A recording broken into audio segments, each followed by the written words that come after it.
So how come most people have never heard of Saipan, but somewhere like Hawaii, also South Pacific, is like the number one destination? I understand one's an overseas territory, one's a state, yada yada yada. But I mean, why did everybody go to Hawaii and nobody's gone to Saipan? Well, Saipan joined the US in the 80s. So most people alive today in the US, when they were born, Saipan wasn't even part of the country. So that certainly is part of it. In addition, there's the size. It's only 50,000 people. So it's a very small part of the country. I'm sure you're familiar with Puerto Rico. Many people think Puerto Rico is a country or not part of the United States. And there's millions of Puerto Ricans living in the United States. This is a place with 50,000 people, so there's probably only tens of thousands of people from Saipan in the whole country, and so there's very little reason to interact with them. There's no famous American Samoa is probably more famous than Saipan because they have celebrities like The Rock who have American Samoan origin. So there's not been a great champion until myself perhaps or Vin Armani started creating a lot of content and advertising the place. But yeah, it really was America's hidden gem. Interesting. Okay, so then let's go back to the other part of the question. What was it like to get a whole bunch of crypto people in one spot? Did they come, first of all? And second of all, was a lot of innovation born out of that? Yeah, so the crypto frontier part was very exciting because of the territorial autonomy. So a big issue with crypto is when you spend, you're potentially having a capital gains event. And as a territory, there's a lot more flexibility in tax law.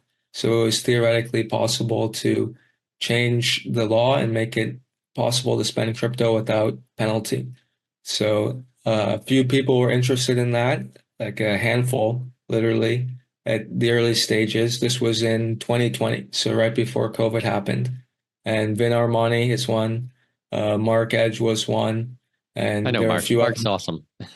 smaller people that you hadn't heard of, but Vin and Mark were the more famous, larger people, and both moved over in 2020. And there were plans for conferences and all of these things to take it to the next level. But COVID really killed all the travel and the momentum for the project. And as a result, it became a much more insular community working on and building things, but less of a global migration and more how can we meet the local needs. So Okay. Interesting. So then what ended up happening? Why did you end up leaving? Because of COVID? it was perhaps the best place in the country to be in COVID because we didn't have any cases.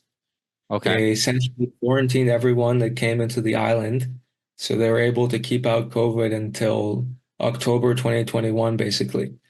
So we almost had a year and a half, 2 years of no COVID. So every day we were just living life as normal pretty much. And that was an amazing time where you see on TV all the crazy things going on. But yeah, the real challenge, I think, was the federal government's expansion. So the during that time, crypto started going up in value, and the federal government started taking a greater interest. There was the library SEC case, there was the Ian Freeman MSB case, and all these others. And we had built tools to do things like pay electricity. We built a tool that allowed you to pay electricity any company or person on the island using crypto, but we were concerned about money service business regulations. So we're like, do we want to go through all the compliance headache of dealing with this, or do we just shelve this project that we spent a lot of time and money developing, and ultimately we started shelving it. So when you realize most of your time and energy is spent trying to stay compliant and not be the next big crypto case, then that's probably not the best place to build stuff. Okay. That makes sense. I think that there are a lot of reasons to stay under the radar with what's happening in the world.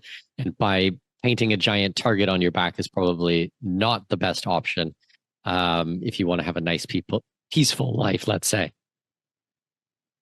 Yes, but you want to build something too, right? It's hard to build something when you can't talk about it and you can't work with others. So it's it just felt like something's wrong. Why are we focusing less on building and more on like the legal nonsense? There must be some place where we can innovate without war. And that's Mark Edge, one of the first. He was the first outside mover besides me to Saipan as part of Crypto Frontier. He told me about the Zeddies and invited me to come check them out at the end of 2021, and I was blown away by what I saw. Yeah, Mark's a personal friend of mine as well, and I know he has a lot to do with Honduras, but he's more out on the islands.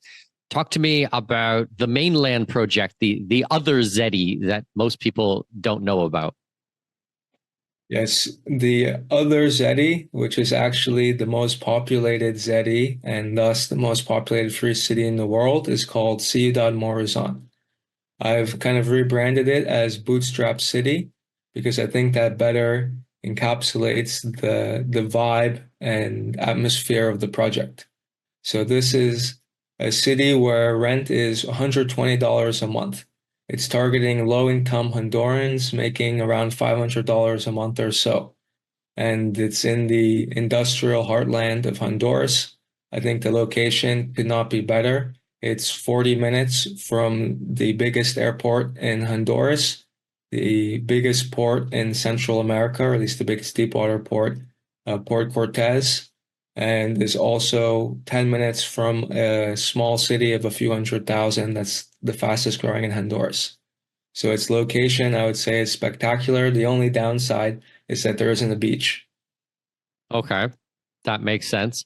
Yeah, it's quite funny because everybody hears Prospera, Prospera, Prospera. Prospera is always in the news, and Morazan doesn't get a lot of recognition or a lot of publicity. But we're going to fix that today, I think, in this interview. So let's dive into a little bit more about the city itself, or let's say the rules, or why something like this exists in Honduras. Sure. So there's this law, the ZEDI law. It says zones for economic development and employment. And there was a constitutional amendment passed in 2013 to allow ZEDIs to exist, which are essentially a new political subdivision in Honduras. You can think of it as a municipality or a department, province, some kind of weird new category they created that are highly autonomous and can be owned by private individuals. So we would refer to these as private cities. There's all kinds of complex classifications and stuff you could get into, but effectively they're private cities. So there's three private cities that exist in Honduras. Prospera is by far the most famous. Ciudad Morazan is the other residential one. And then there's a third one that's even more under the radar, which is Arcadia. And that's because it's not residential, it's a commercial farming operation at the moment. That's its main focus. It sells food to Walmart and other US companies. So those are the three ZEDIs, which are political subdivisions of Honduras authorized by the Constitution.